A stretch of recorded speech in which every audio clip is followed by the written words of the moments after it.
Time once again for Medical Monday right here on eRadio, and as always joined by Ophthalmologist Dr Dylan Joseph. And last week we were outside the eye with laser vision correction. Today we're going inside the eye and talking about the true definition of cataract surgery. Dr Joseph, hello, how are you? How's it, Jan? Very good, very well, thank you. We've just completed a great cataract list this morning and a laser list this afternoon. So, a Wednesday where I can get to involve myself with my passion is a good Wednesday. So, looking forward to showing you and discussing the alternatives to laser vision correction. Yes, of course. And then today, the true definition of cataract surgery. Let's just quickly start way at the beginning for those who missed it. What exactly is a cataract?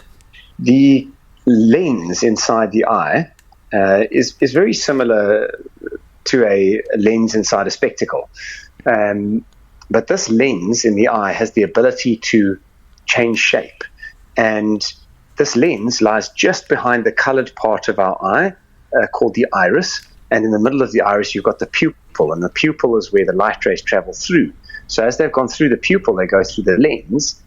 And the lens has this amazing ability to change its shape to allow the light rays to fall perfectly on the back of the eye, depending on the distance that we're looking at. So whether it's reading a cell phone, reading a computer or desktop, or looking into the distance, this lens, while we're young, has that ability to either become very thin or pretty round to allow us to read.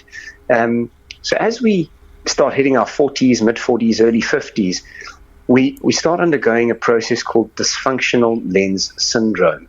So where this lens actually itself starts stiffening up, becomes a little bit harder, where the muscles become a little stiffer. Remember, I talked about being able to do only 100 repetitions of a biceps curl at the gym before your muscles start to take strain. Not just dissimilar to that is the way the muscles around the lens function. So that lens has a set lifespan, or the muscles around it have a set lifespan before they start saying, hey, listen, I can't pick up these weights anymore. And essentially our arms become too short. And that's when the lens starts dysfunctioning. It's not per se cataract, but it's the very early stages of the lens starting to change. So we'll discuss a little later the options of replacing this human lens when it's dysfunctional, because we don't have to necessarily wait until it becomes a cataract before we replace it. But once we hit our 50s and 60s, once we get to what we call grade 3 dysfunctional lens syndrome, this lens starts taking on a different hue, a different color. So from all the ultraviolet exposure that we go through, and if you're a smoker as well, it often hardens the lens a lot more prematurely. So that lens becomes yellow-brown earlier, and it's like putting a filter in front of your camera, a brown filter in front of your lens. You're going to filter out a lot of the good light, and your image quality that you take, or your picture that you're going to take, is going to be substandard. The quality of the image is not going to be great.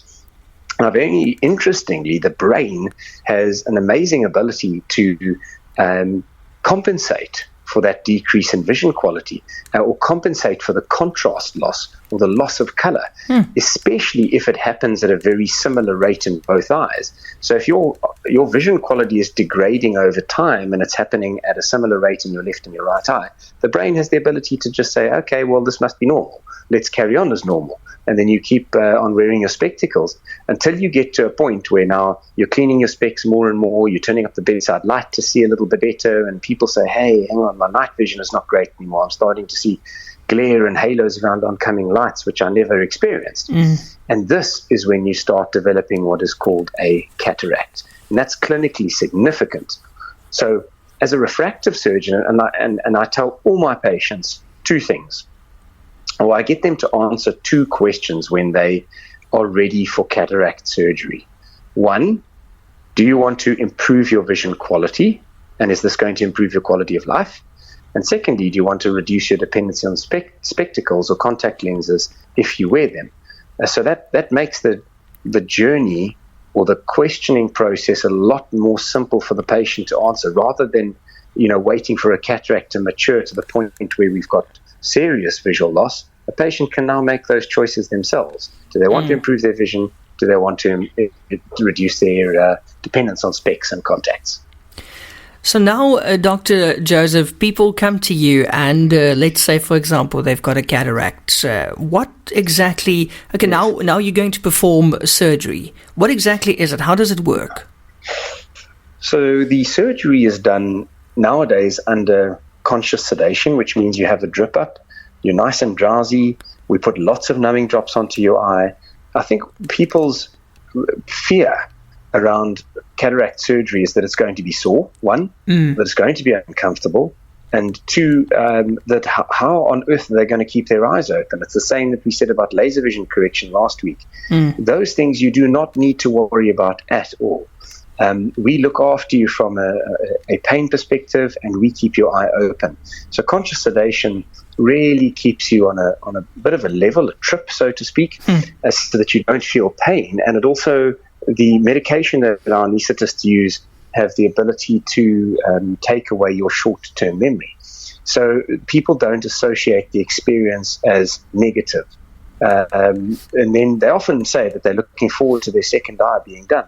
So it's all done under topical anesthesia drops. So no injections around the eye, no needles around the eye. Over 55, 60, we tend to stay away from general anesthesia anyway, because the associated risks are a little higher, especially if you have what we call comorbidity. So high blood pressure, diabetes, high cholesterol, heart problems.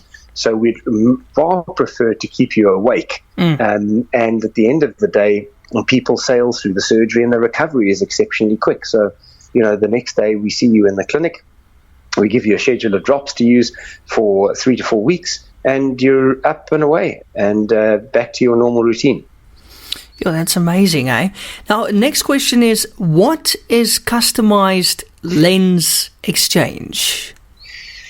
Let's go back a little bit to the dysfunctional lens syndrome age, which is generally in your 40s and early 50s. But prior to that, in your 30s and 20s, the lens is essentially clear and it's functioning very well. Okay? Medical aids will fund a procedure when there is cataract development or clouding of that lens. Prior to that, they don't fund that, and that then becomes the patient's responsibility or the patient's account. So when we're looking at customized lens exchange, we're essentially removing a normal human lens, but substituting it for a technology that will allow you to be free in most circumstances, if not all, of spectacles and or contact lenses. So when a person is perhaps not a candidate for a laser vision correction procedure, or they're not a candidate for an implantable contact lens procedure, we then can look towards options which are replacing the human lens. And in certain conditions, it's actually better to consider human lens replacement surgery rather than laser vision correction or implantable lenses. For example, people that have got very short, crowded eyes, they run risks in the future that the pressure might suddenly rise in the eye. Now, when we look at the diameter of the thickness of a lens from front to back, it's about 4 millimeters on average. And when we remove this, we replace it with a 1 millimeter thick lens, which essentially decompresses that space. So it reduces a number of risks in patients that have perhaps narrow eyes or short eyes, and that could end up with high pressure rises. So there's a number of indications for removing that human lens. And when we remove it, we can look at certain technologies in the lenses then to say, okay, well, are we going to target distance? Are we going to target computer, near, a combination of the above? That's a discussion that we'll get into just now. But a customized lens exchange procedure is where we remove the human lens when there is no cataract present. But these are alternatives to laser vision correction to still give you the same, if not a very similar result. Next question, what lens technologies have you got available when considering these surgeries? That depends very much on a patient's lifestyle and what they want out of their vision. Generally, there's a few categories of lens technologies available. The first would be lenses that correct your distance vision as best we can. And I say to my patients, you've got about an 85 to 90% chance that then you may not need spectacles for your distance, but you will need spectacles automatically after the surgery for anything from your desktop computer range inwards. So we call that near vision spectacles, not readers, near vision spectacles. So anything from desktop through to reading, the patient will then need. Okay? Some patients who perhaps are artists or painters and their entire world and life exists at a 50 to 60 centimeter range say, listen to me, I don't want to wear specs for that range, and I don't mind putting on spectacles for going outside. We can target you with the same lens technology to just have that set distance.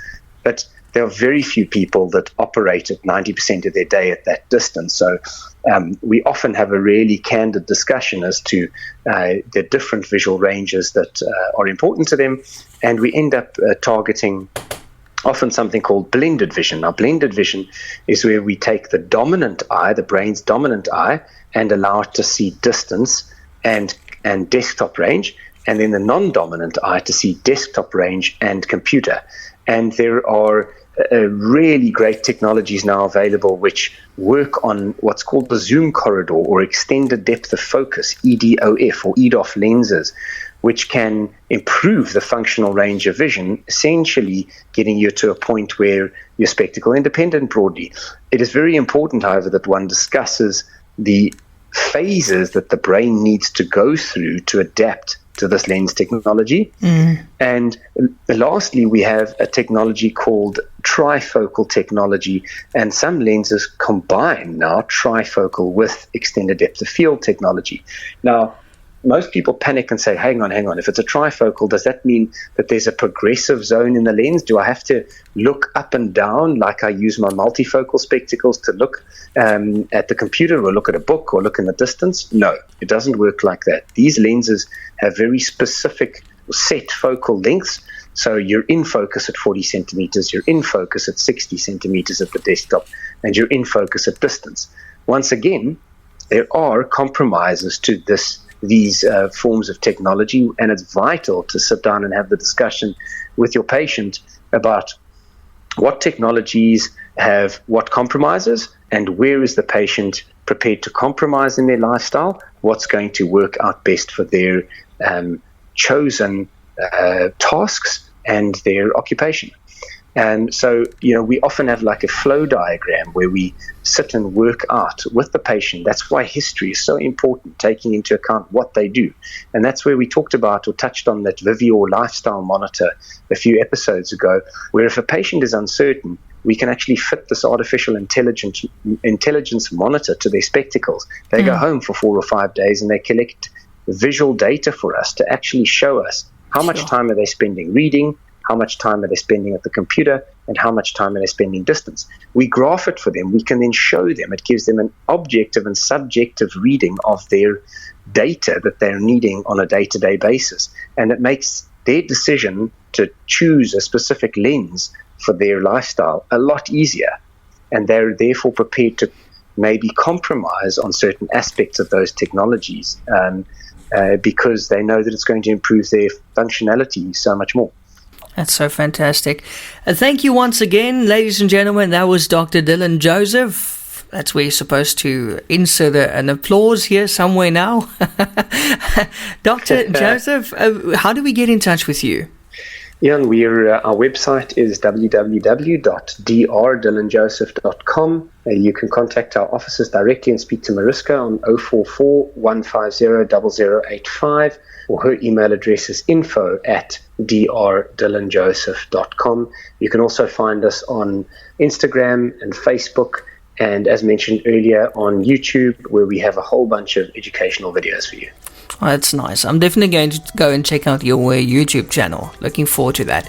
Doctor, thank you so much once again for a very interesting Medical Monday. Looking forward to next week. Absolute pleasure, Jan. Have a great one.